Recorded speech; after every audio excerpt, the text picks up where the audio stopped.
Vamos a presentar hoy los contenidos que corresponden a la APO número 2 de Patología del Sistema Nervioso. La clase la vamos a presentar en dos partes. En la primera parte nos vamos a centrar en presentar y describir la respuesta de los distintos componentes que constituyen al sistema nervioso central y periférico frente a diversas noxas, como base para la comprensión de los procesos patológicos más frecuentes. En la segunda parte nos vamos a centrar en los procesos inflamatorios de meninges y encéfalo. Presentaremos sus principales características macroscópicas y microscópicas y su asociación con agentes etiológicos determinados o específicos en las distintas especies domésticas. Sobre el final del teórico, haremos algunas referencias a las neurotoxicosis y una muy breve referencia a algunos problemas más específicos del sistema nervioso periférico. A modo de introducción, recordemos, y lo recordarán ustedes bien también, que el estudio del sistema nervioso, ya en sus aspectos estructurales y funcionales normales, realmente es ciertamente muy complejo. Y en la organización de ese estudio siempre se ha hablado de un sistema nervioso central y de un sistema nervioso periférico que nos facilita entender la organización de los distintos componentes de este sistema, poder mejor también comprender su función, pero aun cuando hablemos de divisiones, siempre debemos tener en cuenta que en realidad es un único sistema, desde el punto de vista estructural, esa división central y periférica puede ser útil en la evaluación clínica de un problema neurológico, en la mejor comprensión para el aprendizaje, pero desde el punto de vista morfológico no tenemos que olvidar que en realidad es un continuo. El sistema nervioso periférico no es más que la extensión del sistema nervioso central. Y así es como debemos comprenderlo para abordar desde un punto de vista de la lesión estructural el estudio del sistema nervioso. Recordemos entonces que el sistema nervioso central está compuesto por aquellos órganos que son cobijados por la cavidad craneana y la columna vertebral, el canal medular. La cavidad craneana aloja y protege a las estructuras del encéfalo, la columna vertebral en su canal medular a la médula espinal. En el sistema nervioso periférico también diferenciamos distintas divisiones de acuerdo a cuáles sean los órganos que regulan, y entonces así se habla de una división sensorial motora o sistema nervioso periférico que incluye neuronas y nervios sensoriales y motores, aferentes y eferentes, que regulan la función del músculo esquelético. La división autonómica o sistema nervioso autónomo, que incluye los constituyentes del sistema nervioso simpático y parasimpático encargados de regular la función del corazón, del sistema vascular, del músculo liso que está presente en distintos órganos y de las glándulas. Y la división entérica, que también incluye ganglios nerviosos y nervios aferentes y eferentes, representados en los plexos mientéricos de Auerbach y submucosos de Meissner, y que regulan la función motora, el movimiento, la actividad de todo el tubo entérico.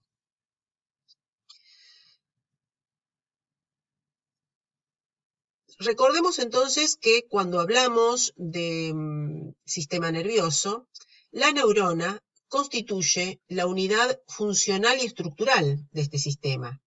Y en esa misma célula, en esa única célula, podemos resumir todas las funciones básicas de todo el sistema nervioso.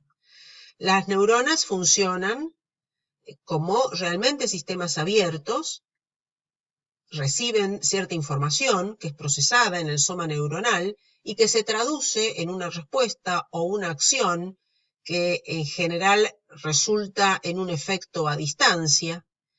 Esa neurona se encarga entonces de la transmisión de impulsos químicos y eléctricos en ese procesado de la información que recibe, realiza una interpretación espacial y temporal de esos impulsos y a su vez regula de modo de estimular o de inhibir los distintos impulsos.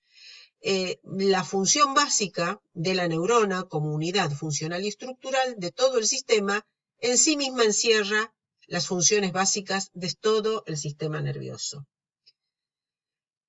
Desde el punto de vista de la patología, el sistema nervioso y sus constituyentes reúnen características particulares que hace que su abordaje sea bastante complejo a la hora de analizar las lesiones, tanto desde el punto de vista morfológico como funcional.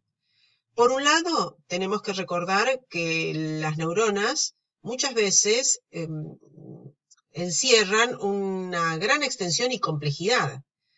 Hay que recordar que cuando observamos un corte de tejido nervioso, es muy probable que muchas veces no podamos ver la neurona como célula completa, sino que el soma neuronal de una célula se encuentre en una región y su axón se prolongue incluso fuera del sistema nervioso central y pase a formar parte del sistema nervioso periférico. Entonces, esa gran extensión y la complejidad estructural de las neuronas es una característica particular que debemos tener en cuenta a la hora de pensar en hacer un estudio morfológico de los constituyentes del sistema nervioso. Otra cuestión a tener en cuenta es que las células del sistema nervioso central varían en su susceptibilidad frente a las noxas. Entonces, no todos los componentes de ese sistema nervioso central van a responder de igual modo o con igual intensidad frente a la acción de un agente injuriante. En general, las neuronas van a ser, independientemente del tipo de neurona que se trate, las células más lábiles, más sensibles frente a la acción de una noxa. Luego seguirán las células de la glía, incluso diferencias de susceptibilidad frente a las noxas dentro mismo de los tipos de células gliales. Por ejemplo, los oligodendrocitos son más susceptibles que los astrocitos y estos más que las células de la microglía frente a la acción de distintos agentes de daño. Y finalmente, con menor susceptibilidad, se encuentran los constituyentes de los vasos sanguíneos que irrigan el sistema nervioso central. El concepto de diferente susceptibilidad frente a las noxas de los distintos componentes del sistema nervioso es importante y ya vamos a ver por qué. Otra cuestión a tener presente es que en principio las neuronas no se regeneran. Los animales nacen con un pool de neuronas que van muriendo a lo largo de la vida del animal y es parte de la naturaleza la pérdida de neuronas y la reducción en su número en la medida que los animales se vuelven más adultos y ancianos.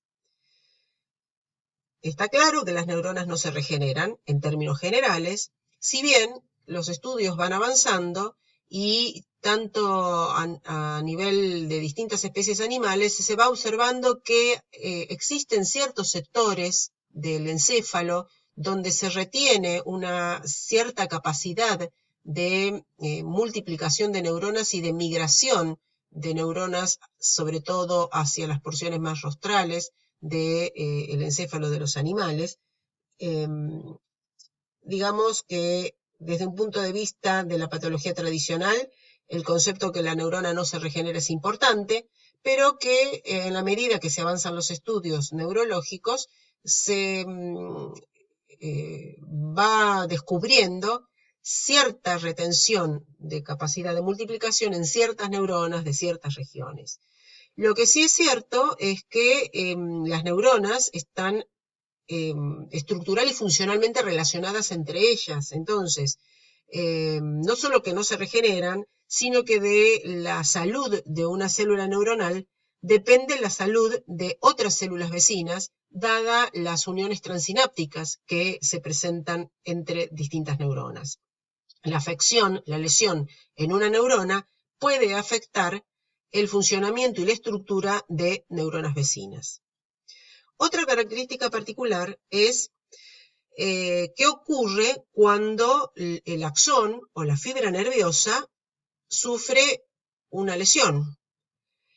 La capacidad de resolución y de regeneración de las fibras nerviosas variará según nos encontremos hablando de un axón en el sistema nervioso central o de un nervio en el sistema nervioso periférico, y sobre esto vamos a puntualizar más adelante. Otra característica particular es recordar que en el sistema nervioso central, principalmente, la presencia de fibroblastos es básicamente mínima, con lo cual, frente a la pérdida de tejido noble, no es posible, ya estábamos marcando la regeneración, pero tampoco ocurre la cicatrización como la conocemos en otros órganos. En todo caso, y también haremos referencia a esto, al no haber prácticamente fibroblastos en el sistema nervioso central, más que restringidos a algunas áreas, como puede ser en relación con los vasos sanguíneos o con las meninges, el proceso de cicatrización que conocemos tradicionalmente en otros órganos acá no ocurrirá, y en todo caso habrá una célula, los astrocitos, que tomarán un poco la función de lo que el fibroblasto cumple en otros órganos. El que exista mielina, la envoltura de mielina de los axones, es una característica particular del sistema nervioso central y periférico, y también ciertas particularidades que presenta la barrera hematoencefálica. Sabemos que el acceso de las noxas al sistema nervioso, sobre todo pensando en el sistema nervioso central, es bastante complejo, porque la fuerte unión entre las células endoteliales, el espesor y la solidez de la membrana basal vascular, más la barrera que le significa a cualquier noxa las terminaciones de los astrocitos que están íntimamente relacionados con el endotelio vascular, constituyen entonces una barrera hematoencefálica que realmente es bastante resistente al ingreso de agentes infecciosos y de otras noxas. Esto hace que estos nobles tejidos del sistema nervioso central se encuentren bien protegidos, ya no solo desde un punto de vista físico por los huesos de la cavidad craneana, sino que la propia barrera hematoencefálica le constituye una barrera física a muchos microorganismos o compuestos químicos o sustancias potencialmente neurotóxicas, con una aclaración. Una vez que ese patógeno o que ese agente de daño logra atravesar la barrera hematoencefálica e ingresar al tejido nervioso, allí la resistencia de ese tejido es baja frente a la posibilidad de diseminación o de acción de la noxa que ha alcanzado el tejido.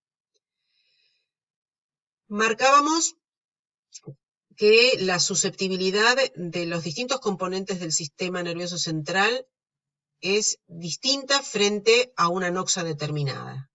Y esto hace entonces, y tiene relación con otra particularidad del extenso sistema nervioso, en el que podemos hablar de un elevado grado de localización de la función.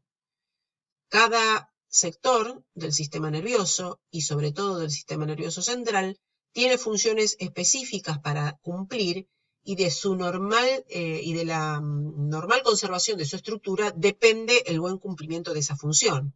Entonces, lo que se ha observado es que, dado el elevado grado de localización de la función que existe en el sistema nervioso central, podemos encontrar cuadros neurológicos con importantes trastornos funcionales y que en realidad están desde un punto de vista morfológico representando, o esos signos nerviosos corresponden a un pequeño sector del sistema nervioso central que ha sufrido lesión. Entonces, áreas pequeñas de destrucción del sistema nervioso central pueden realmente ocasionar trastornos funcionales de consideración.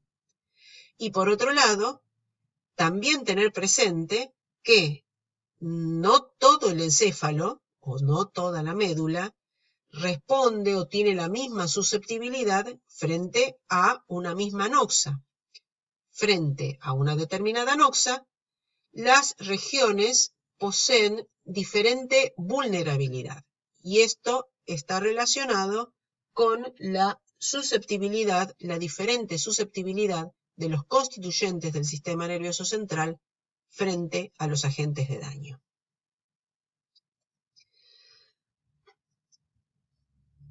También como parte de la introducción, rescatamos y nos detenemos un segundito en lo que hace a la inspección macroscópica y a la obtención de muestras, sobre todo pensando el encéfalo y la médula, a partir de muestras cadavéricas, a partir de la necropsia. La inspección macroscópica del encéfalo en general está orientada a evaluar, como en la inspección de cualquier otro órgano, ver el volumen y la relación entre las distintas estructuras, una inspección externa, observando las circunvoluciones, intentando por observación identificar áreas de distinto color o de distinta textura o defectos de superficie que permitan identificar la ocurrencia de una lesión. Pero como vamos a ver a continuación, la inspección macroscópica del encéfalo muchas veces no arroja información importante como ocurre en muchos otros órganos que hemos estado viendo. Entonces se vuelve central la posibilidad de contar con recursos de estudio accesorios, como tranquilamente puede ser la histopatología. Lo que macroscópicamente es difícil de identificar, microscópicamente puede ser mucho más útil la información que podamos obtener.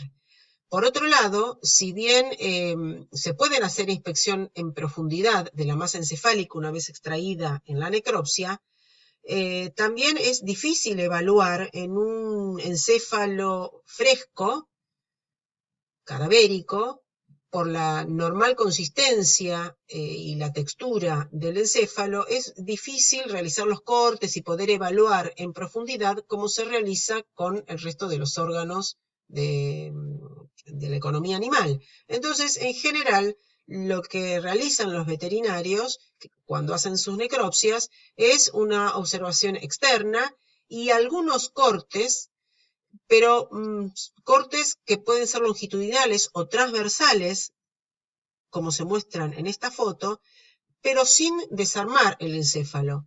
Y ese encéfalo completo o un hemiencéfalo entero o con secciones transversales se coloca en formol al 10% para su fijación. Con el encéfalo ocurre algo particular. En general, la forma correcta de fijar el órgano es completo y en un volumen muy adecuado de formol. Y esa fijación puede tardar una semana. Es distinto a lo que habitualmente se recomienda para histopatología, que son las muestras de 1 centímetro de espesor.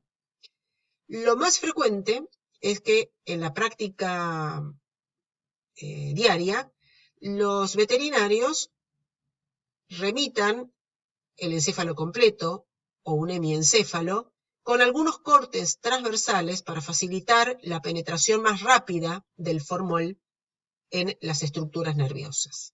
Esa rápida penetración a veces generará artefactos microscópicos que los patólogos, cuando observamos las muestras al microscopio, deberemos tratar de diferenciar de lesiones. Entonces, ya la fijación y la inspección macroscópica del encéfalo y la fijación para histopatología tiene sus particularidades en lo que hace a la obtención y al envío de las muestras. ¿Qué se hace en el laboratorio de histopatología cuando se reciben esas muestras? A diferencia de lo que ocurre con otros órganos, existe para el estudio del sistema nervioso central, incluyendo encéfalo y médula espinal, una rutina de muestreo a partir de la muestra recibida del encéfalo completo o el hemiencéfalo, que incluye, independientemente de las sospechas diagnósticas de enfermedad, un submuestreo que permita realmente obtener o hacer un muestreo representativo que incluya las distintas regiones anatómicas del encéfalo, que es la muestra que más comúnmente se recibe. Solo en algunos casos particulares es que también se recibe muestras o se obtienen muestras de médula espinal. ¿Esto qué quiere decir, esta imagen? Que un solo corte de encéfalo no nos puede dar una idea de lo que está pasando en el encéfalo completo. Y es por eso, y además como muchas veces macroscópicamente no identificamos lesiones como ocurre en otros órganos, el muestreo, para que realmente sea representativo, se realiza de forma sistemática y constante, obteniendo entre 9 y 13 muestras para asegurarnos a la hora de observar al microscopio de estar evaluando todo el encéfalo y teniendo y pudiendo tener un panorama realmente más claro que nos permita dilucidar o avanzar en el proceso diagnóstico. Una introducción larga para un sistema que es complejo de abordar en su estudio, ya desde lo normal y también desde la patología. Una forma de comenzar como lo hacemos en todos los órganos de los sistemas, y que en el caso del sistema nervioso central y periférico resulta muy útil, es nuevamente pensar en cuáles son los distintos componentes de ese sistema nervioso central y periférico, y pensar en las posibilidades que tienen esos elementos, esos componentes celulares, de responder frente a una noxa. Porque sobre la base de las características de esas respuestas, vamos a poder comprender y empezar a andar ese camino de lo que es el proceso del diagnóstico para, primero caracterizando las lesiones a nivel celular, poder pensar en las lesiones a nivel tisular en general y allí poder avanzar hacia la determinación o la definición de un proceso de enfermedad que involucra el sistema nervioso. Entonces, básicamente, y ya entramos a los aspectos que hacen a la histología, a la microscopía de ese sistema nervioso central y periférico, recordemos que el sistema nervioso central está constituido por neuronas, por células que constituyen y conforman la neuroglía, y hablamos de astrocitos y oligodendrocitos como parte de la macroglía y la célula microglial. Vamos a encontrar vasos sanguíneos, las células del epéndimo, el plexo coroideo. Básicamente, en el desarrollo de esta clase, la respuesta frente a las noxas, nos vamos a centrar y vamos a hablar de las respuestas de las neuronas, de las distintas células que constituyen la neuroglía y de los vasos sanguíneos. Y también vamos a hacer referencia al sistema nervioso periférico, esos nervios periféricos que están constituidos por axones, algunos mielinizados, otros no mielinizados, y aquellos axones mielinizados en relación con la célula de Schwann en el sistema nervioso periférico. Seguimos entonces recordando y ya haciendo referencia al sistema nervioso central, que ese sistema nervioso central que ya macroscópicamente nos permite diferenciar sustancia gris de sustancia blanca, todos esos órganos del sistema nervioso central, encéfalo y médula, decíamos que además de estar protegidos por estructuras óseas, están también protegidos por las meninges. Y al corte en profundidad tanto de la médula como del encéfalo, distinguimos la sustancia gris y la sustancia blanca. En el encéfalo, la sustancia gris en general está presente en la periferia de lo que es la corteza cerebral. En el tallo cerebral hay más áreas de mezcla de sustancia gris y sustancia blanca, pero en lo que es corteza cerebral esa sustancia gris está periférica y la sustancia blanca se encuentra más bien central y en disposición inversa en la médula espinal. ¿Qué elementos celulares constituyen la sustancia gris? Esta foto nos está mostrando entonces que la sustancia gris básicamente está conformada por los cuerpos de las neuronas, los somas neuronales, las dendritas, las distintas células de la glía, los somas neuronales con sus dendritas, y el principio, la porción inicial del axón, las distintas células de la glía, y acá se están señalando a los astrocitos, oligodendrocitos y células microgliales, y a las proyecciones de estas células de la glía.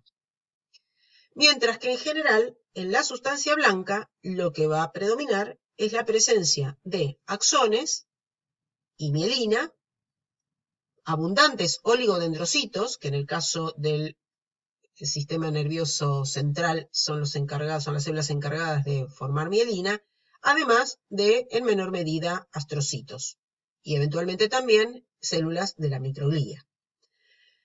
Recordemos cuando observamos un corte de sustancia gris, que a diferencia de otros órganos, todos los espacios que quedan entre las células que estamos observando, aquí no vamos a hablar de intersticio, no pensamos en una trama de tejido conectivo de sostén como ocurre en otros órganos, sino que todo es entramado con un aspecto de una red bastante homogénea, un color rosado, rosado pálido, que en sustancia gris observamos entre los distintos componentes celulares, constituyen el llamado neuropilo. ¿Y qué es el neuropilo?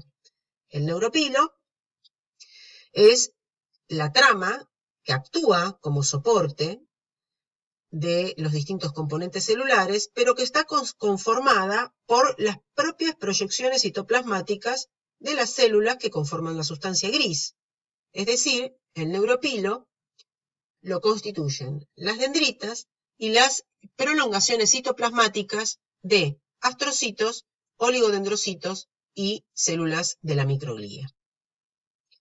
Entonces, cuando observemos un corte de tejido nervioso al microscopio y hablemos de sustancia gris, podremos identificar las distintas células, neurona, células de la glía, los vasos sanguíneos.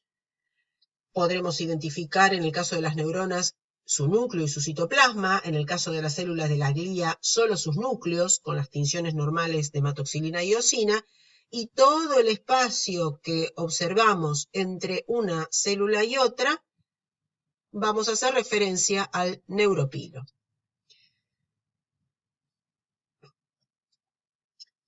Comencemos entonces, luego de estos comentarios de introducción, a analizar puntualmente qué es lo que pasa con cada uno de los componentes del sistema nervioso. Y comenzaremos con la descripción de los cambios que son posibles de observar en la neurona frente a la acción de un agente de daño. La neurona, y esto es importante recordarlo, es una célula, obviamente, que a los fines didácticos la dividimos a la hora de describir los cambios que sufre frente a una anoxa, la dividimos en hablar del soma neuronal o cuerpo neuronal y hablar del axón. Si bien vamos a estar hablando de soma y axón, porque resulta más fácil para comprender cuáles son las distintas respuestas que podemos identificar al microscopio cuando un agente de daño actúa, no tenemos que olvidar que soma y axón constituyen una célula.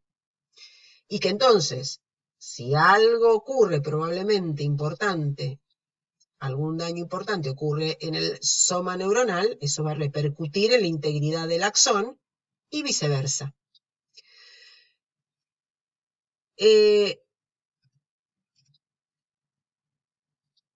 Entonces, recordemos en ese soma neuronal cómo está conformado.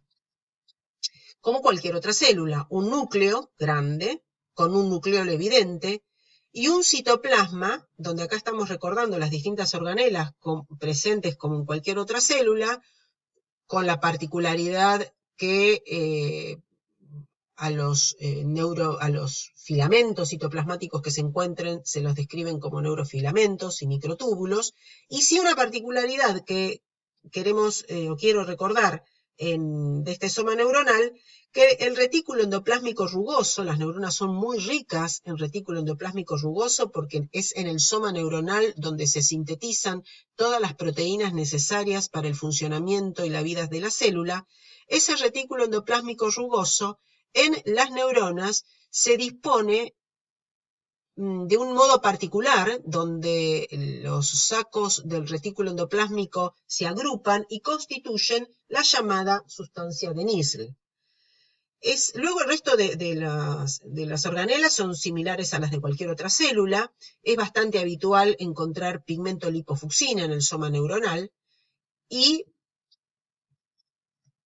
esto se traduce en un corte con hematoxilina y eosina, sobre todo y más fácil de ver en las neuronas grandes del tallo cerebral o en las neuronas de la médula espinal, cómo se presenta de grande el núcleo de esa neurona, cómo es bien evidente el nucleolo, y en el citoplasma todos estos grumos con aspecto granular, color violeta intenso, constituyen la llamada sustancia de Nils o corpúsculos de Nils, que no son más que sacos del retículo endoplásmico rugoso. Comenzamos entonces a describir los cambios de la neurona, refiriéndonos a los cambios en ese cuerpo o soma neuronal. Y hay una serie de cambios que pueden ser reversibles, dependerá de la nox actuante, y que nos referimos a la marginación nuclear, la cromatolisis central y periférica y la atrofia neuronal. En realidad, el soma neuronal vamos a poder describir y nombrar una serie bastante extensa de cambios, y comenzamos por estos cambios, que son los cambios más leves y que tienen una potencial posibilidad de ser reversibles. La marginación nuclear, bueno, el nombre lo indica, el núcleo se ve frente a cualquier noxa, puede ser que se encuentre desplazado hacia la periferia del citoplasma. Eso en general acompaña o se observa en neuronas donde a su vez la neurona se vuelve un poco tumefacta y donde a esa marginación nuclear muchas veces se ve acompañada de la cromatolisis central. ¿Y en qué consiste la cromatolisis central? Lo que estamos viendo en estas imágenes consiste en la pérdida de los corpúsculos de Nils en la porción más central del citoplasma de la neurona y la persistencia de esas sustancias de Nils o esos corpúsculos de Nils solo en la periferia del citoplasma neuronal. Esta foto, entonces, estamos señalando dos neuronas grandes, ligeramente tumefactas, con marginación de su núcleo y con pérdida de esos corpúsculos violáceos, que constituyen los corpúsculos de Nils, en la región del citoplasma central. A esa pérdida de los corpúsculos de Nils se le da nombre de cromatolisis central. ¿Qué significación tiene esta cromatolisis central? Por un lado, representa en realidad esa pérdida de los corpúsculos de Nils, que el retículo endoplásmico rugoso que constituye a estos corpúsculos, en realidad lo que ocurre en la cromatolisis central es que comienzan a separarse y se dispersan por todo el citoplasma de ese soma neuronal. Decíamos que los corpúsculos de Nils son retículo endoplásmico rugoso, sacos de retículo endoplásmico rugoso agrupados.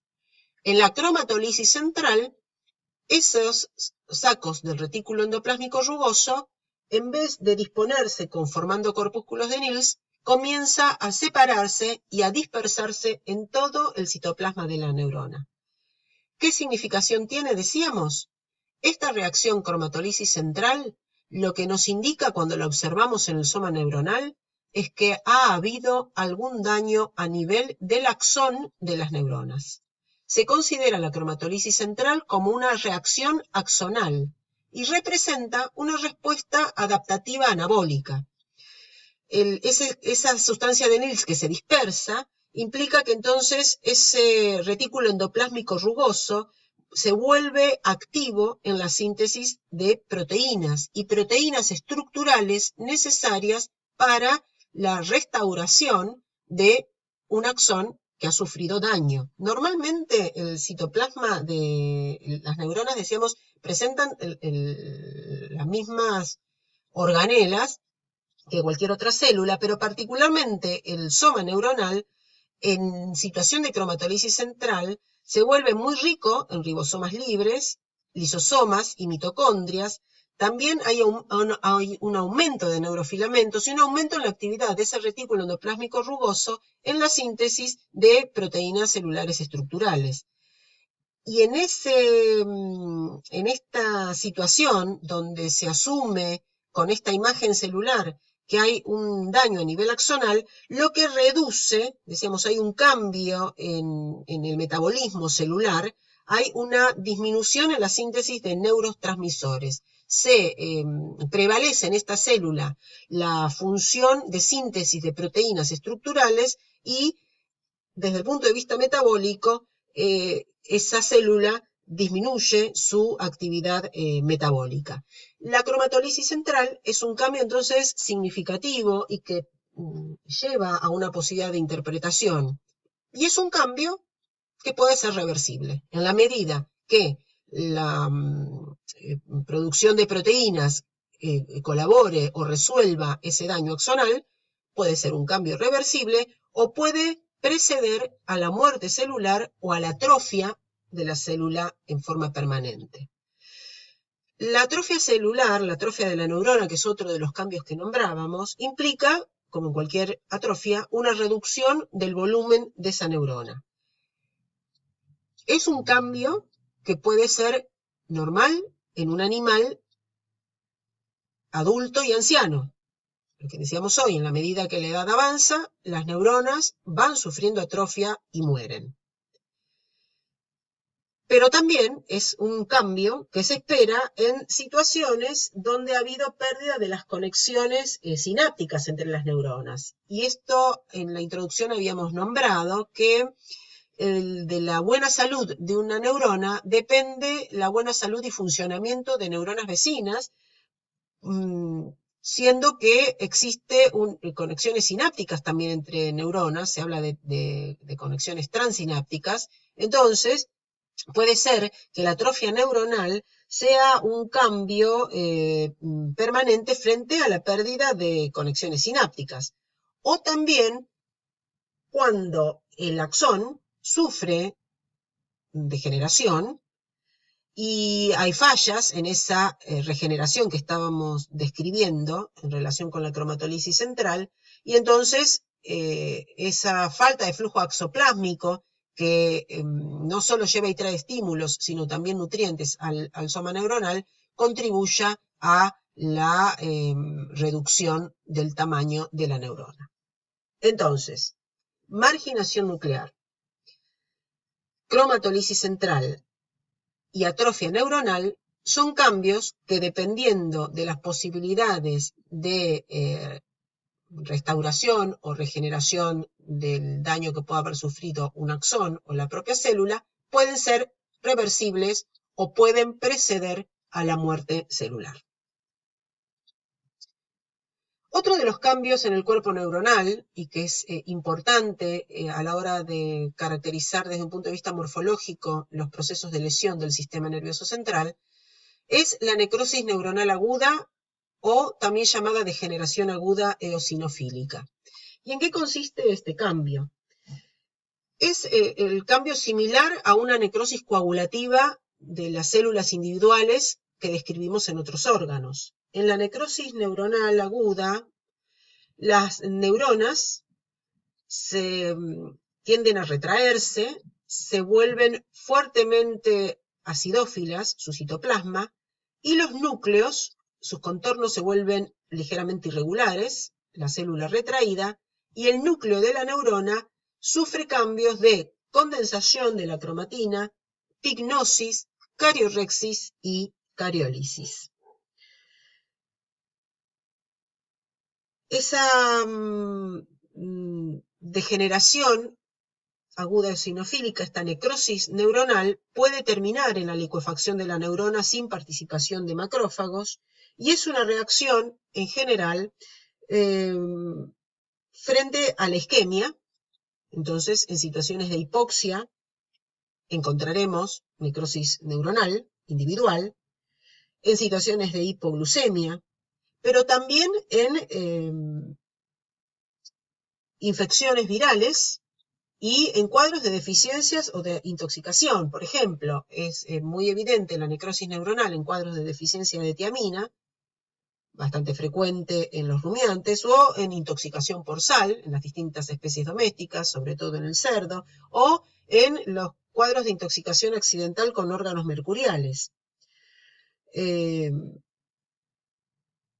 todo caso, y también la necrosis neuronal, con esta presentación de degeneración aguda eosinofílica, es bastante frecuente frente a la acción de algunos virus, como pueden ser los herpesvirus. Una cuestión a señalar es que aquí también, nuevamente, en el caso de los procesos de isquemia, como podría ocurrir en un shock hipovolémico o frente a una trombosis o en un fallo cardíaco, no todas las neuronas son igualmente susceptibles frente a esa isquemia. En la isquemia, las neuronas más susceptibles son las de la corteza cerebral, por esto la importancia de los accidentes cerebrovasculares. Las neuronas de la corteza cerebral son mucho más susceptibles, por ejemplo, que las neuronas de la región del tálamo o del tallo cerebral. Y las neuronas más resistentes a la isquemia son las neuronas de la médula espinal.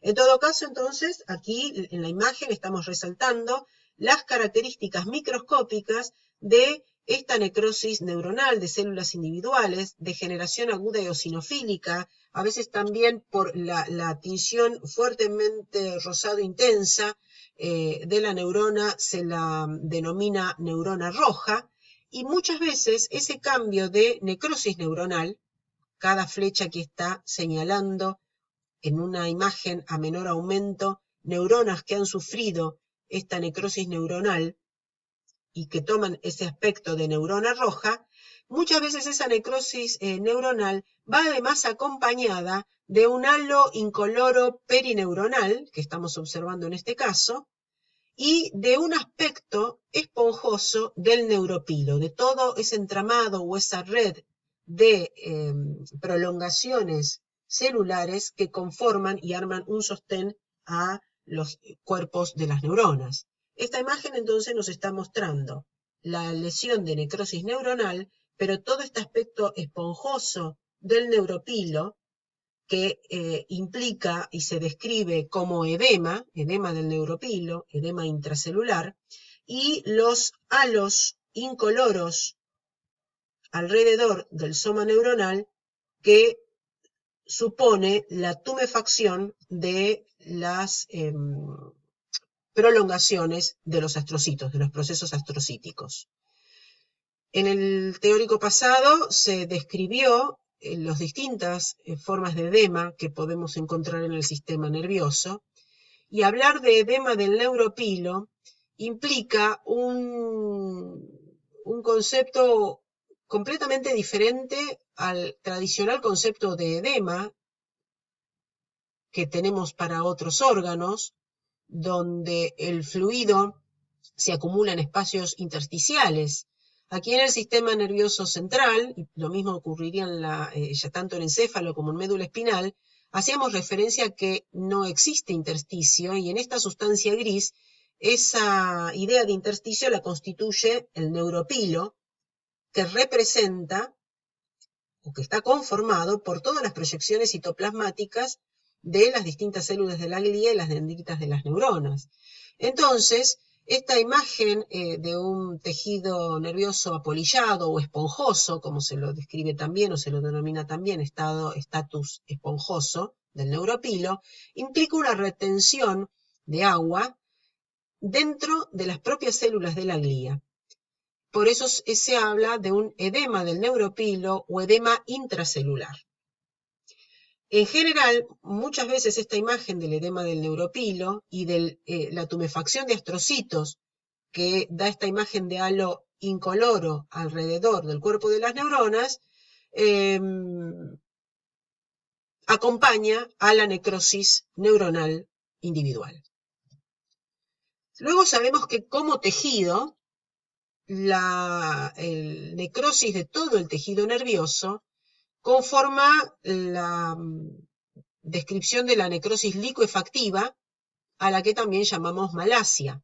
Esa necrosis licuefactiva implica una pérdida de todos los componentes celulares del tejido nervioso.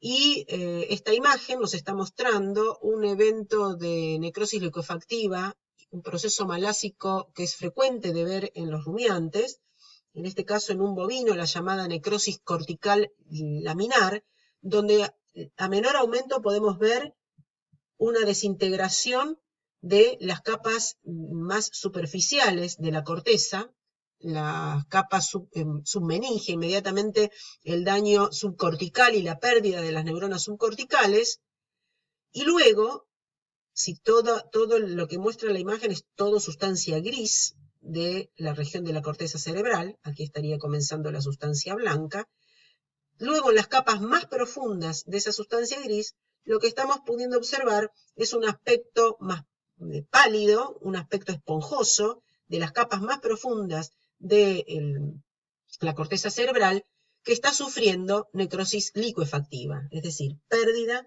de todos sus componentes celulares, a excepción de los vasos sanguíneos que persisten en las zonas de necrosis. Cuando hablamos de la neurona en forma individual, hablaremos de la necrosis neuronal con las características de retracción celular, acidofilia, pignosis, cariorexis y disolución de su núcleo, cariolisis. Cuando hablamos del tejido, hablaremos de necrosis licuefactiva, que implica la pérdida de todos los componentes celulares del tejido nervioso. ¿Qué ocurre con las neuronas cuando sufren necrosis? Puede ser que esa necrosis evolucione hacia la disolución, como ocurre en el contexto de la necrosis licuefactiva, sin mayor respuesta, pero en algún momento, entonces, la presencia de ese cuerpo neuronal que ha sufrido necrosis va a estimular la acción de las células que en el sistema nervioso central ejercen la acción de fagocitosis, que son las células de la microglía. Esta foto está mostrando una neurona que ha sufrido necrosis y un gran número de células.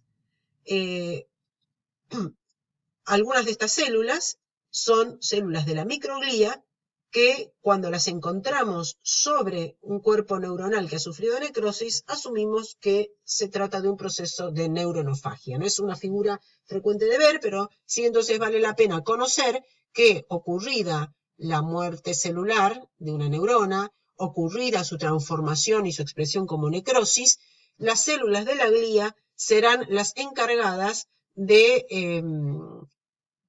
eliminar mediante la fagocitosis a ese resto celular o a esa neurona que ha sufrido necrosis. También el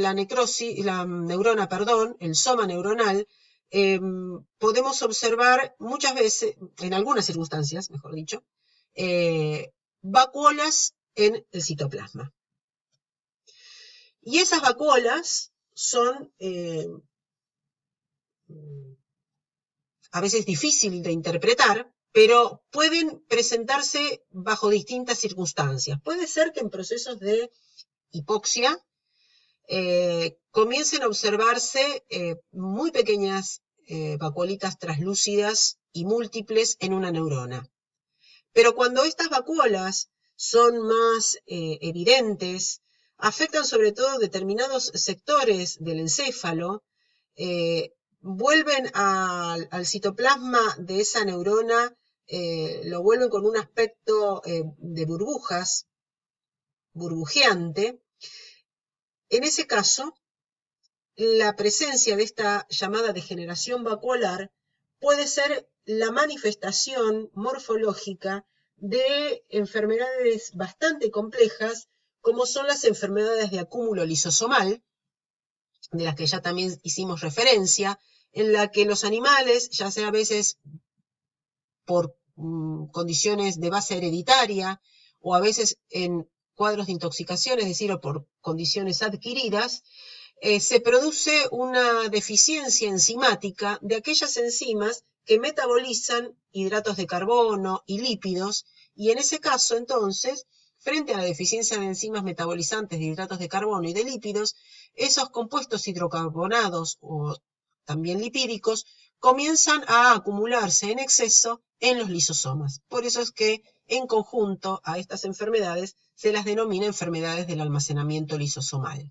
Una de las más conocidas es la manocidosis, que puede afectar a rumiantes, la manocidosis que puede tener un componente hereditario en su desarrollo y manifestarse en animales muy jóvenes, pero que también puede darse consecuencia de, o secundariamente, el consumo de alguna planta tóxica. En este caso, el ejemplo es en un huemul, donde, también rumiante, donde se sospechó de una enfermedad de almacenamiento lisosomal adquirida por ingestión de una planta tóxica como el Astragalus. Y parte de esa sospecha surgió por la observación en estas grandes neuronas del tallo cerebral de una marcada degeneración vacuolar. Otros contextos u otras circunstancias en las que se pueden observar vacuolas en las neuronas, en el neuropilo, de distinto tamaño, pero sobre todo impactan la cantidad de vacuolas de gran tamaño que podemos observar en las neuronas, es en el contexto de las encefalopatías espongiformes, como la escrapia en los ovinos, este sería el ejemplo, en la enfermedad de la vaca loca en los bovinos. En este caso, los cuerpos neuronales presentan una o más vacuolas evidentes. Cierto es que este hallazgo a veces lo observamos en tejido nervioso en contextos de otro tipo de lesión, pero como un hallazgo aislado. En estas enfermedades, en las encefalopatías espongiformes, la vacuolización neuronal y del neuropilo es un cambio muy prominente. Las neuronas también pueden ser, el citoplasma de ese soma neuronal puede ser lugar de almacenamiento de pigmentos. Y en general, el pigmento que más frecuentemente se observa en los somas neuronales son las lipofucsinas. Y generalmente es un hallazgo, si bien es un cambio patológico, como siempre nombramos con lipofucsinas, y en las neuronas esto es bastante patente, es un hallazgo frecuente en animales seniles. Donde esa lipofucsina, o a veces el acúmulo de esteroides también, representan organelas, o es un pigmento que deriva de las organelas membranosas envejecidas y que han sufrido daño, entonces, de la pared, representan a veces un exceso de la lipoxidación, de la oxidación de los lípidos de las membranas de las organelas. Entonces, es muy frecuente de ver en animales adultos a viejos, en las neuronas de los ganglios nerviosos, como es esta imagen, en las neuronas de la médula espinal y también en las neuronas grandes. Fíjense que acá también se ven muy bien los corpúsculos de Nils, y aquí este color dorado son pequeños gránulos de lipofucsina, y también se observan en las neuronas del tallo cerebral, en las neuronas grandes de la región del tallo cerebral. Puede ser que, ya así como parte de un cuadro patológico, en esas neuronas, en el soma de las neuronas, encontremos un pigmento pardo, pardo más oscuro, pardo dorado, que en realidad corresponde no son lipofucsinas, sino se las llama neuromelanina, y sí se las observa en el contexto de cuadros tóxicos, en general la intoxicación por Phalaris.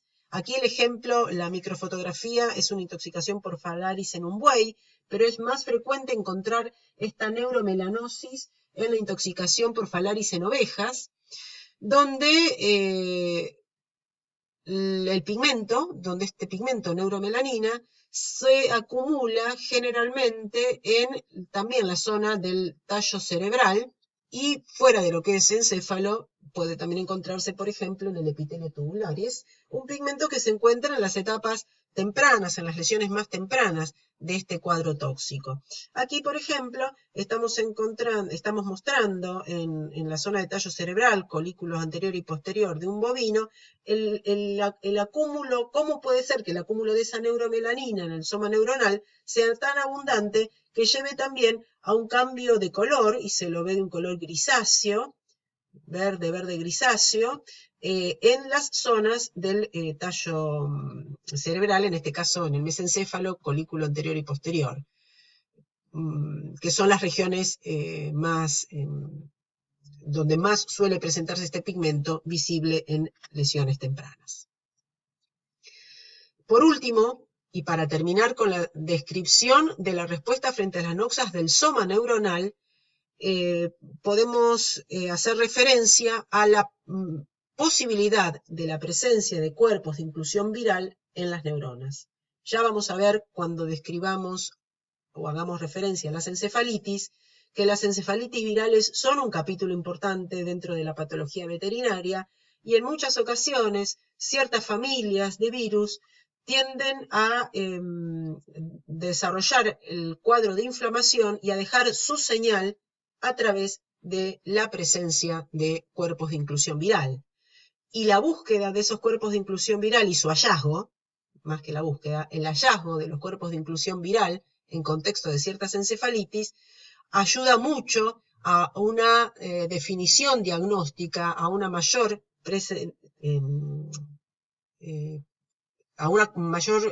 confirmación de ese diagnóstico, está bien, como habíamos dicho, de una mejor definición diagnóstica. Y son varios los virus y los ejemplos de virus en los que podemos encontrar cuerpos de inclusión, a veces intranucleares, a veces intracitoplasmáticos.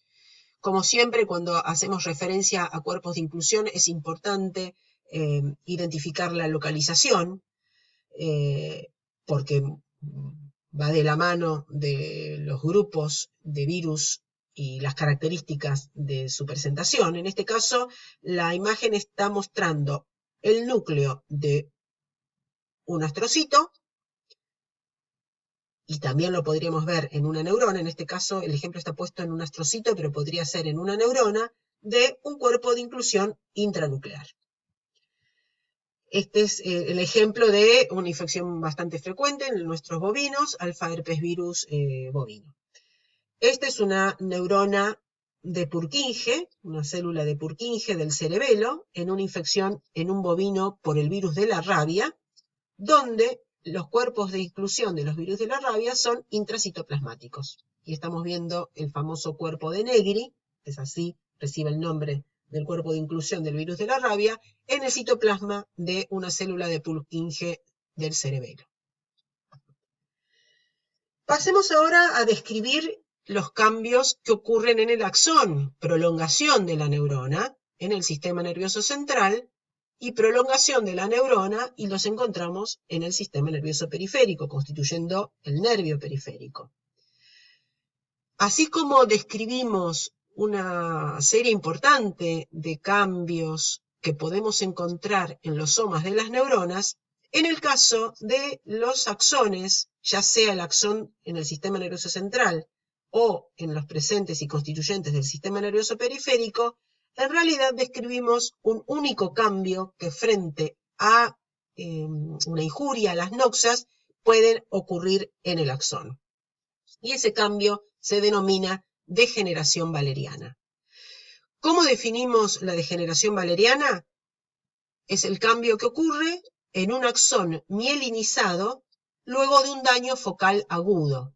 En general, en esa degeneración valeriana va a haber una pérdida de todo el segmento distal al sitio de lesión, de todo el segmento distal del axón, distal al sitio de lesión. Y ya vamos a ir detallando en qué consiste y cómo se da este proceso. Aclaremos que el nombre degeneración valeriana proviene de la primer descripción detallada de los cambios que ocurren en un axón, pero en el sistema nervioso periférico, es decir, el nombre de generación valeriana se utilizó en un inicio para describir los cambios que ocurren en los nervios periféricos luego de una sección de ese nervio. Y por extensión se utiliza el término de generación valeriana a todos los cambios que ocurren tanto en los nervios del sistema nervioso periférico como en el axón presente en el sistema nervioso central.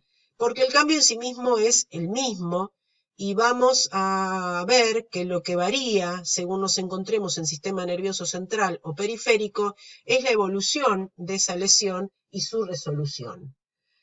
Entonces, nuevamente, volvemos a enfatizar, cuando hablamos de degeneración valeriana, estamos pensando en los cambios que vamos a describir ahora en más, distales a un punto, un daño focal de lesión y que afecta al axón o al nervio periférico. ¿Y en qué consisten esos cambios desde el punto de vista morfológico? En la primera etapa, independientemente y esto es independiente de la causa que provoque daño a nivel del axón en el sistema nervioso central o de los nervios periféricos. No importa la causa, la respuesta siempre va a ser la misma. La respuesta frente a las noxas va a ser la degeneración valeriana. ¿Y qué implica esa pérdida, esa degeneración valeriana? La pérdida del axón y de toda su vaina de mielina. ¿Cuáles son los primeros cambios desde el punto de vista microscópico que sufre un axón en la degeneración valeriana? Es la tumefacción del axón y la separación de la vaina de mielina de ese axón. En esta imagen, como para identificar cómo se observa al microscopio óptico con la tinción de hematoxilina y eosina un axón normal en un corte longitudinal se observa como una cinta rosada, más o menos ancha, festoneada, esto también, aquí este axón está empezando a sufrir un poquito de tumefacción, y aquí lo que estamos viendo son varios axones en corte longitudinal que están sufriendo fragmentación, esto sería un segmento del axón relativamente normal, ese axón está sufriendo fragmentación y tumefacción. El componente del axón, este nervio, ya sea en sistema nervioso central o periférico, el componente axón deja ya de tener su aspecto festoneado y delgado para sufrir tumefacción, fragmentación y se observan entonces estas estructuras ovales, irregulares, rosadas, que son axones tumefactos.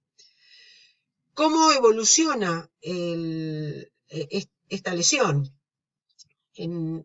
Con la pérdida total del axón y de la mielina. Y entonces, la observación en un nervio periférico, como es este ejemplo, de espacios vacuolados sin presencia de axones.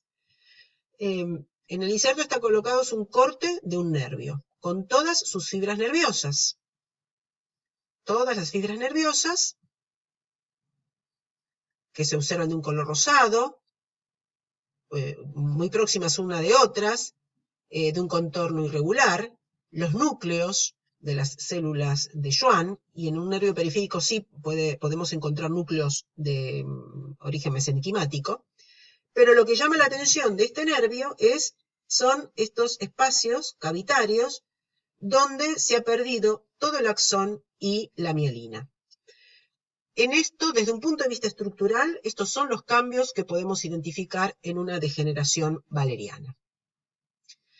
Lo que decíamos es que el cambio que sufre ese axón, ya sea en el sistema nervioso central como formando parte de un nervio en el sistema nervioso periférico, desde un punto de vista morfológico es similar, no importa dónde estemos ubicados, pero lo que sí va a variar es el potencial, es la evolución de la lesión y el potencial de regeneración. Eso es completamente diferente según nos encontremos en sistema nervioso periférico o en el sistema nervioso central. Hablemos del sistema nervioso periférico, que justamente la sección de un nervio periférico fue el motivo de estudio y de análisis detallado de los cambios que sufría tras el daño de un nervio periférico ese nervio, y que dio nombre a la degeneración, al uso del término degeneración valeriana. ¿Qué pasa entonces cuando la NOx actúa sobre los nervios del sistema nervioso periférico? Y en el ejemplo más claro es pensar en una lesión traumática, por ejemplo, en la sección de un nervio periférico. A diferencia de lo que vamos a nombrar en el sistema nervioso central, en el sistema nervioso periférico existen posibilidades de regeneración del axón. Ahora, ese grado de regeneración axonal dependerá del estado del tubo endoneural. Recordemos entonces que un nervio periférico está conformado desde el centro hacia su parte más externa por un axón central, rodeado de una vaina de mielina, rodeado de la célula de Schwann, que es quien en el sistema nervioso periférico sintetiza la mielina, y aquí sí, en un nervio periférico, esa célula de Schwann asienta sobre una membrana basal y está rodeada por delicados fibras de tejido conectivo que le constituye el endoneuro. Cada fibra nerviosa, entonces, cada nervio, está revestido externamente por una muy delicada trama de fibras de tejido conectivo o endoneuro.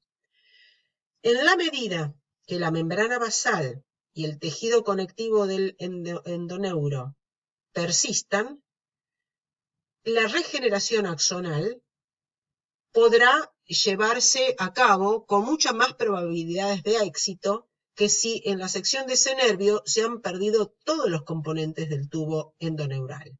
Y aquí vamos a pasar a detallar. En la medida que el tejido conectivo y la membrana basal quedan intactas, en el sistema nervioso periférico, la célula de Schwann, que sintetiza la vaina de mielina, tiene capacidad de multiplicación y de regeneración. Y vamos a describir cuáles son los cambios que ocurren en la degeneración valeriana en un nervio periférico y cómo evoluciona ese proceso de lesión del nervio hacia la regeneración a través de estas imágenes. La primera imagen nos muestra una neurona completa. Recordemos que estamos hablando ahora del axón o del nervio periférico, pero ese axón y nervio periférico en algún sitio es continuación de un soma neuronal. En algún sitio está presente ese soma neuronal, puede ser bien distante. Esta es la estructura, entonces, decíamos, de una neurona íntegra, normal y sana, con su axón en el sistema nervioso central, con su axón que se transforma en un nervio periférico cuando se extiende, y con su soma neuronal y su sustancia de Niels. Supongamos entonces que ese axón, o ese nervio periférico, sufre un daño de tipo traumático, la sección del nervio periférico. A partir de allí decíamos que en el concepto de degeneración valeriana, distal al foco de lesión, todo el axón o nervio periférico va a volverse inviable. Y aquí se describe como, en un entre paréntesis, muerte de todo el segmento distal del axón. Degeneración valeriana de todo el segmento distal del axón. También suele haber algún cambio de degeneración valeriana en menor grado en el área proximal al punto de lesión y de trauma y de sección. Pero en realidad la porción más perjudicada de ese axón será todo lo que quede hacia distal del punto de lesión. Ocurrida esta sección, cuando nos encontramos en un nervio periférico, es fácil que al área de sección de ese nervio periférico accedan macrófagos. Fagocitos, entonces, que ejercerán justamente su acción fagocítica y eliminarán los restos del axón y de mielina. Y en el mientras tanto, frente a toda esta situación del axón, si pudiéramos observar el soma neuronal, veríamos tumefacción del soma neuronal y cromatolisis central, que habíamos nombrado hoy como cambios iniciales y a veces reversibles del soma neuronal. A nivel del nervio, macrófagos que eliminarán detritus, los restos de axón y de mielina. Ahora, en la medida que la membrana basal y que el endoneuro persistan, entonces lo que ocurrirá es que la célula de Schwann va a manifestar la capacidad regenerativa que posee. Esa célula de Schwann va a comenzar a multiplicarse, la membrana basal y el endoneuro le servirán de guía a la multiplicación de las células de Schwann, y a partir de esas células de Schwann, entonces, que se multiplican y que van a tener capacidad de síntesis de mielina, van a conformar todo un tubo guía para que el axón, desde la porción proximal remanente, comience a generar brotes.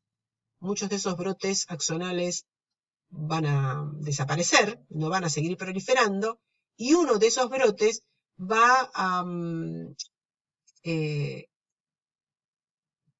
extenderse e ir creciendo y desarrollando como parte de la regeneración axonal, teniendo también como guías a las células de Schwann.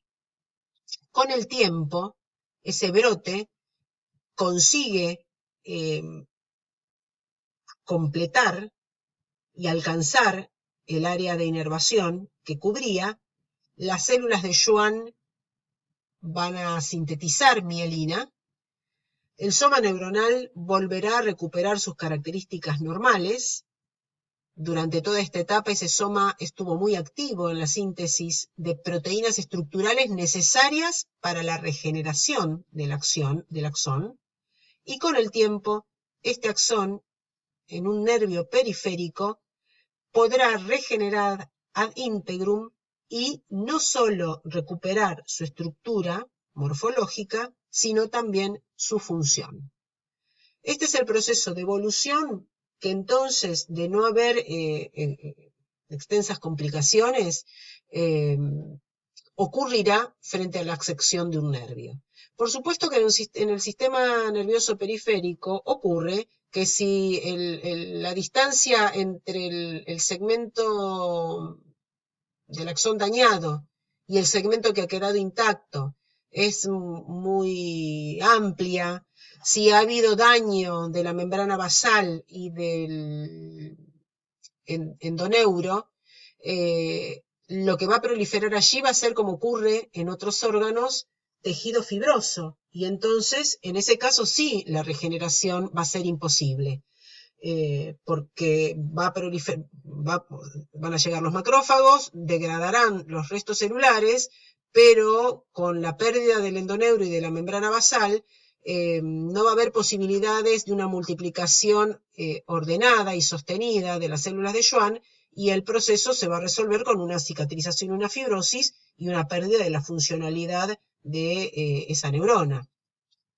Pero si las complicaciones no surgen, digamos, mejor dicho, si la noxa provocó un daño en membrana, en el axón, pero respetó el endoneuro y la membrana basal, allí es donde va a ser posible la resolución, no por reparación y fibrosis, sino por regeneración, a partir de la multiplicación de las células de Schwann y a partir del crecimiento como brotes desde el área proximal del nervio o del axón dañado, el crecimiento como brotes y la formación de ese nuevo axón. Ahora, ¿qué pasa con la degeneración valeriana cuando ocurre en el sistema nervioso central? Acá la evolución es bastante más pobre, porque en general termina el daño del axón, termina dando lugar a la pérdida del axón y la mielina, como veíamos en el sistema nervioso periférico, pero dando lugar a espacios cavitarios que representan esa pérdida de axón y de mielina y espacios cavitarios que es probable que queden en forma permanente, porque hay varias diferencias en la evolución de esta lesión cuando lo que se ven afectados son axones en el sistema nervioso central y no en el sistema nervioso periférico.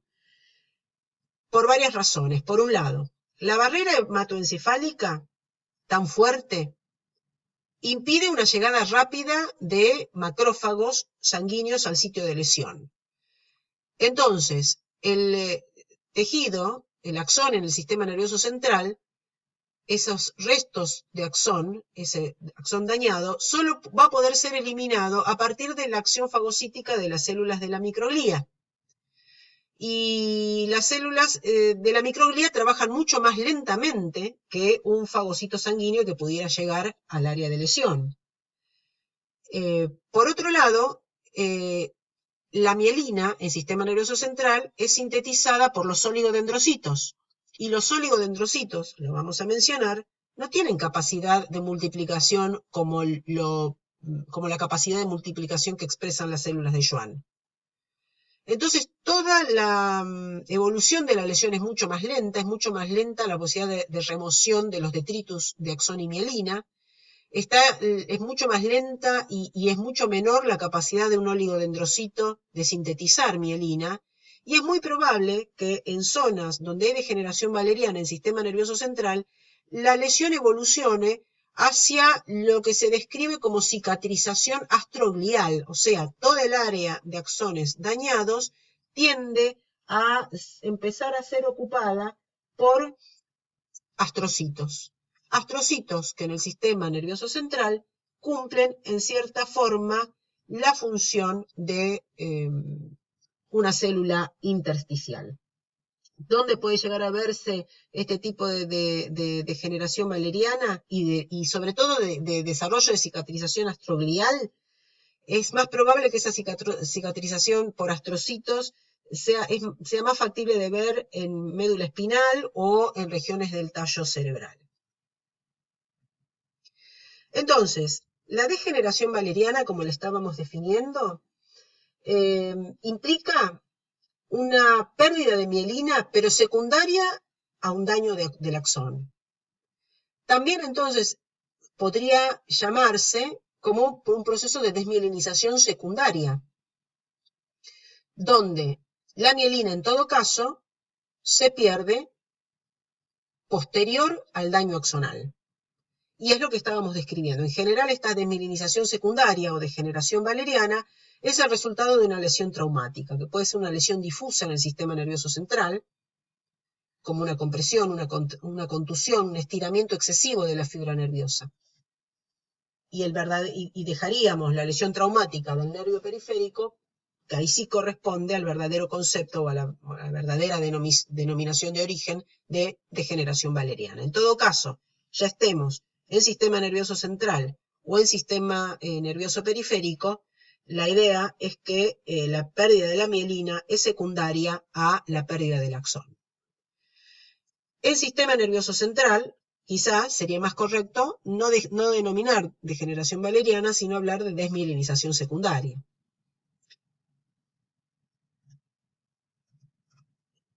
Y en el sistema nervioso central, también lo que podemos encontrar es la llamada desmielinización primaria, donde la mielina se pierde alrededor de un axón que por lo menos inicialmente está intacto. Luego la pérdida de la mielina va a llevar finalmente a la pérdida del axón también.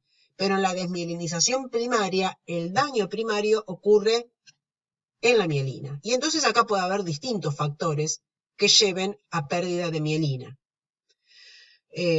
Defectos enzimáticos que lleven a una formación de una mielina anómala. Deficiencias nutricionales o toxinas que interfieran en esa síntesis de mielina. La deficiencia de cobre o de vitamina B12.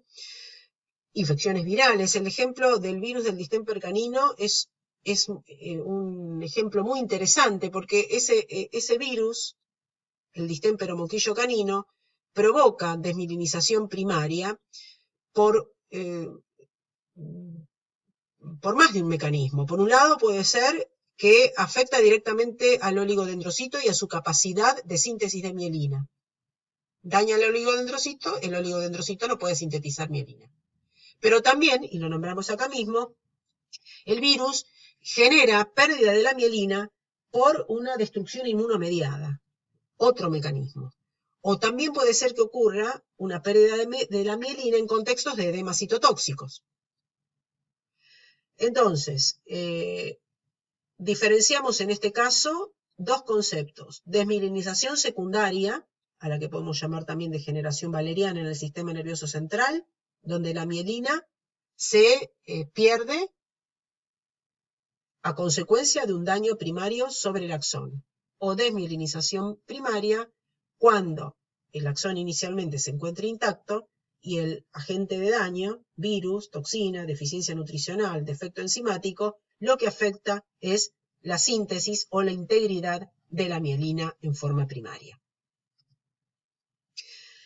Pasamos a describir un poquito más rápidamente para ir completando la respuesta frente a las noxas de los distintos componentes del sistema nervioso central y periférico. Pasamos a las células de la neuroglía. Fíjense el tiempo que nos lleva a describir la respuesta de cada uno de los componentes. Y esto es central para la comprensión de cualquiera de los procesos patológicos que podamos abordar dentro del sistema nervioso central. Y dentro de las células de la neuroglía vamos a describir los cambios en astrocitos, oligodendrocitos y microglía. Recordemos la función de los astrocitos. Astrocitos los encontramos en sustancia gris y sustancia blanca. En la sustancia gris hablamos de astrocitos protoplasmáticos, en la sustancia blanca de astrocitos fibrosos. Los astrocitos cumplen una función muy importante en el entramado de sostén estructural y nutricional de las neuronas, y relaciona la neurona, y lo muestra el esquema, con los vasos sanguíneos, con el epéndimo, con la meninge. Ese astrocito participa de la barrera aire-sangre, sirve de guía a los axones, participan en la regulación de intercambios iónicos, intervienen en el movimiento del agua y de iones como sodio, cloro y potasio en la neurona, mantiene o favorece la conservación de condiciones favorables en lo que hace a la actividad eléctrica de las neuronas, para el normal desarrollo de la actividad eléctrica de las neuronas, y ejerce también una función importante como detoxificante de potenciales neurotóxicos. El astrocito tiene capacidad de detoxificar el amonio y otros metabolitos, que son compuestos neurotóxicos. Y con todas estas funciones, también, por lo tanto, puede sufrir cambios durante la acción o frente a la acción de una noxa. Normalmente en un corte de tejido nervioso, de todas las células de la glía, cuando estas células están intactas, solo vamos a distinguir en un corte con hematoxilina y eosina los núcleos de esas células. El astrocito en general tiene un núcleo grande, de cara abierta, con un punto de cromatina. Si bien no tiene nucleolo, suele verse un punto de cromatina central, y muchas veces ese núcleo es muy parecido. Bueno, esta es una neurona acá, centralmente una neurona muy grande, una neurona motora, seguramente estamos en una zona de tallo cerebral, pero un astrocito en una corteza cerebral donde las neuronas son más pequeñas, a veces ese núcleo astrocitario puede llegar a confundirse con el núcleo de una neurona. ¿Qué cambios sufren los astrocitos frente a la noxa? Proliferación de los astrocitos, y eso recibe el nombre de astrocitosis. Que el astrocito se vuelva tumefacto y aumente de tamaño, eso se habla astrogliosis. Diferenciar si los astrocitos en un corte han aumentado en número o solo de tamaño es difícil. Entonces, a veces estos dos términos pueden usarse en forma intercambiable o hablarse en forma general de astrogliosis. Cuando el astrocito se vuelve reactivo, allí se puede ver su citoplasma y el incremento de las proteínas citoplasmáticas, y ahí toma un aspecto particular y recibe el nombre de gemistocito. Y otro aspecto particular toma ese astrocito en cuadros de encefalopatía hepática y mucho menos frecuentemente de encefalopatía renal, y ahí recibe el nombre de célula de Alzheimer tipo 2. Además, que como ocurría en la neurona, en el astrocito también podemos encontrar lipofucsinas y cuerpos de inclusión. Vamos a marcar algunas imágenes. Este corte, por ejemplo, corresponde a un cuadro de encefalitis en enfermedad de Ollesky, en el cerdo, un alfa herpes virus. Las flechas están señalando el aumento de los astrocitos en número y en tamaño, astrocitosis y astrogliosis, todos los núcleos redondos y de cromatina abierta con un puntito de cromatina central. Hay un incremento en la celularidad a expensas de los astrocitos, astrocitosis y astrogliosis. Destacan solo los núcleos. En cambio, en este ejemplo, es un ejemplo a mayor aumento, con mucho detalle, en el contexto de distemper o moquillo canino, donde en el cerebelo estamos viendo desmielinización, que hoy la habíamos nombrado, todos estos espacios vacuolados hacen a la desmielinización, pero también destaca en esa sustancia blanca esta imagen de astrocitos reactivos, donde el citoplasma se vuelve de un rosado muy intenso porque es una célula que en esa respuesta reactiva y en ese intento de empezar a recuperar parte del parénquima perdido, formar probablemente o tender a formar una cicatriz astroglial, ese astrocito se vuelve muy rico en ciertas proteínas citoplasmáticas que permiten que se pueda identificar con hematoxilina y eosina. Esto es un gemistocito. Este otro ejemplo es en un bovino con una intoxicación por pellet de soja, que llevó a un cuadro de hiperamoniemia, y podría ser también algo muy similar entonces clínicamente a una encefalopatía hepática, donde entonces esos astrocitos en general se observan de a pares o de pequeños grupos. El núcleo sufre un gran aumento de volumen y una tumefacción y se los ve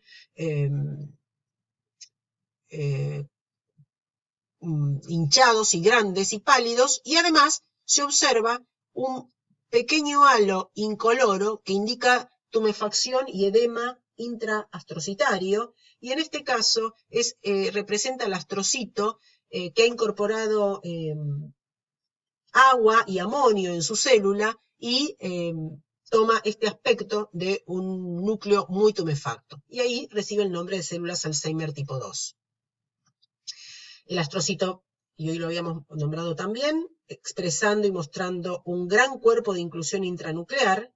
Este es el núcleo del astrocito con su cromatina marginada y un gran cuerpo de inclusión en este caso en la infección por el virus del moquillo canino. En el moquillo canino los cuerpos de inclusión pueden ser tanto intranucleares como intracitoplasmáticos. Otro ejemplo de cuerpo de inclusión intranuclear en un bovino con infección por herpes virus bovino, alfa herpes virus bovino, intranuclear.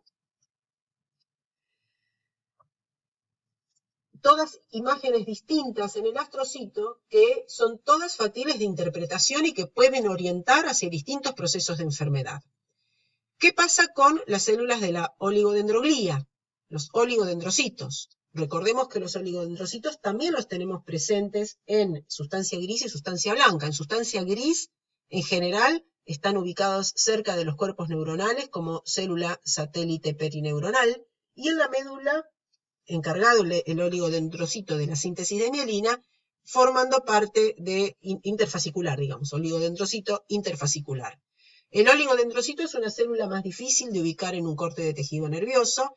Se observa, al igual que todas las células de la glía con hematoxilina y eosina, se la observa como un núcleo denso y pequeño y redondito. Recuerda en su aspecto a un linfocito, por lo denso de su núcleo. Están señalados aquí los oligodendrocitos. ¿Qué cambios pueden sufrir esos oligodendrocitos? Aumentar de volumen y concentrarse alrededor de una neurona, de un soma neuronal. Y esa imagen recibe el nombre de satelitosis. Sufrir cambios de degeneración y necrosis, y dar por lo tanto lugar a una desmielinización primaria. Regeneración. Decíamos que la capacidad regenerativa es un poco limitada en esos oligodendrocitos.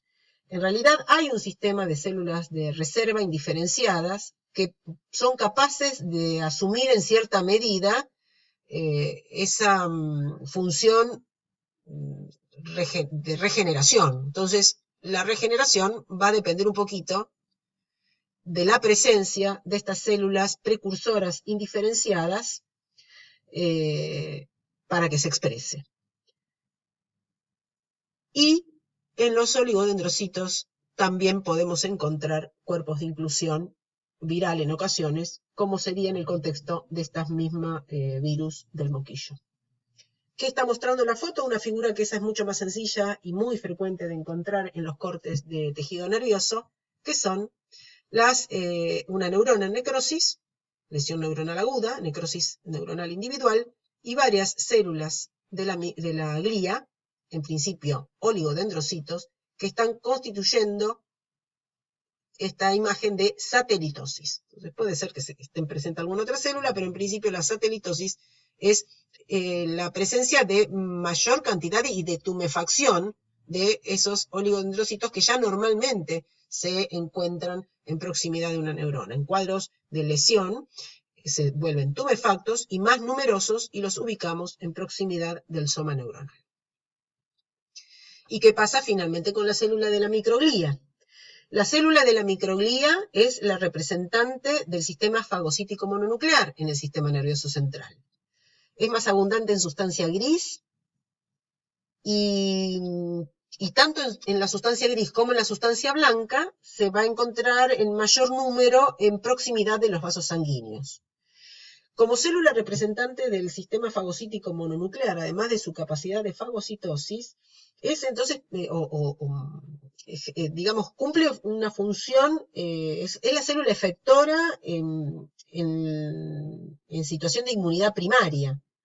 Cuando se activa esta célula, expresa altos niveles de antígeno mayor de histocompatibilidad y libera citoquinas y quimioquinas inflamatorias. Es decir, frente a una noxa, esta célula se transforma en macrófago y cumple su función y adquiere las características funcionales de cualquier macrófago derivado de monocito sanguíneo. ¿Qué cambios podemos ver en relación con la microglía? La célula microglía sí que es muy difícil de identificar en un corte de tejido sano, porque es apenas, se dice que tiene la forma de una coma, de una barrita, es mucho más pequeña. Pero cuando ocurre algún daño sobre ese tejido nervioso, esa célula de la microglía puede hacerse patente y ser fácilmente identificable porque aumentó en el número o porque aumentó en tamaño. Y allí encontramos entonces microgliosis focal y difusa. O adquiere una imagen muy característica cuando ya está muy activa y fagocitando, y allí se la denomina célula Gitter. Es la microglía con apariencia vacuolada. Y esa célula de la microglía va a ser parte del proceso de neuronofagia que habíamos nombrado en el soma neuronal. Esta es una imagen de un corte en un bovino con rabia, aquel que también habíamos visto cuerpo de inclusión en la célula de Purkinje del cerebelo.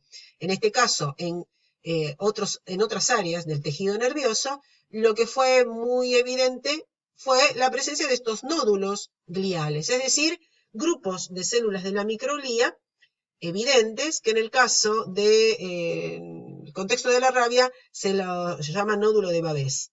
Es microgliosis focal. Y esto se ve en distintos cuadros, en este caso en la rabia, pero en distintas encefalitis virales es muy frecuente, y bacterianas también, es frecuente encontrar nódulos gliales constituidos por células de la microglía.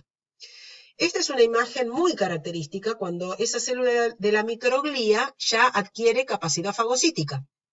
Como se encuentra fagocitando, es la célula central en los procesos malásicos, donde hay necrosis licuefactiva y pérdida de todos los componentes celulares, y el tejido nervioso y sus componentes son muy ricos en lípidos, y entonces esos macrófagos son células de la microglía, las células de Gitter son células de la microglía que adquieren aspecto vacuolado, donde hay una marginación nuclear, y el citoplasma se observa, aquí sí, bien, casi que parece un adipocito. Entonces, todas estas son células de la microglía activas en el contexto de un proceso malásico.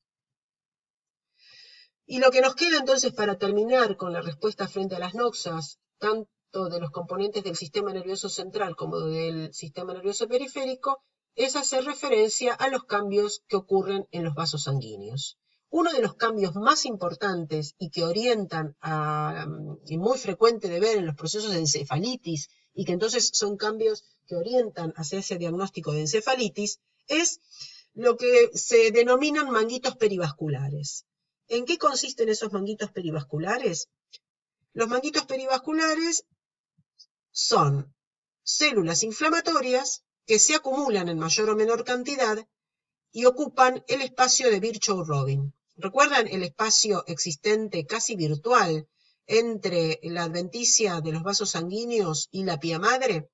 Ese espacio de Virchow-Robin puede verse aumentado en distintas circunstancias, porque puede haber cambios de edema vasogénico, y entonces pasaje de fluido hacia el espacio de Virchow-Robin, pero también es sitio que permite el acúmulo de aquellas células inflamatorias que por sangre están llegando al tejido nervioso en contexto de un desarrollo de un proceso inflamatorio, de una encefalitis, y entonces esas células inflamatorias se acumulan en el espacio de Virchow-Robin.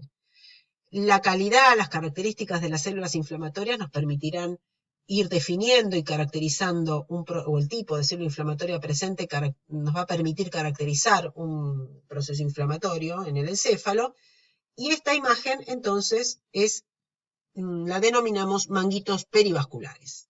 En este caso son células mononucleares en el contexto de una infección por Listeria monocytogenes. Decíamos, el tipo de célula presente puede orientar al diagnóstico. En este caso, el manguito perivascular, además de células mononucleares, estamos viendo estas más naranjitas que son eosinófilos. Y esto es bastante característico en los cuadros más agudos de intoxicación por sal en los cerdos, ya no en una encefalitis, pero sí en una malasia. Los vasos sanguíneos, además de que ese espacio de Virchow-Robin puede ser el sitio de acúmulo de células inflamatorias en una encefalitis, a veces en procesos malásicos, puede ser que estos vasos sanguíneos también sufran cambios de tumefacción de sus células endoteliales, y eso es muy característico en las malasias, en los procesos malásicos. En este caso, una malasia, una necrosis neuronal cortical en un bovino, donde la mayoría de las necrosis es un estadio inicial, digamos, de la lesión, donde estamos observando gran cantidad de neuronas con necrosis y donde llama mucho la atención la prominencia de esos vasos sanguíneos y sobre todo de las células endoteliales que se observan tumefactas. Este es un cambio frecuente de ver en los procesos malásicos. Luego, como cualquier vaso sanguíneo, puede sufrir lesión endotelial, necrosis endotelial y trombosis, y lo estamos observando aquí.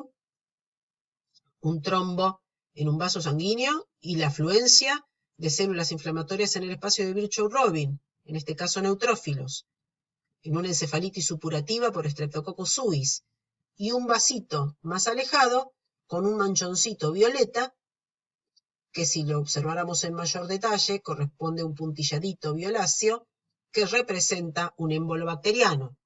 Entonces, esos vasos sanguíneos con necrosis endotelial y trombosis, podríamos encontrar hemorragia en el tejido nervioso, se encuentra.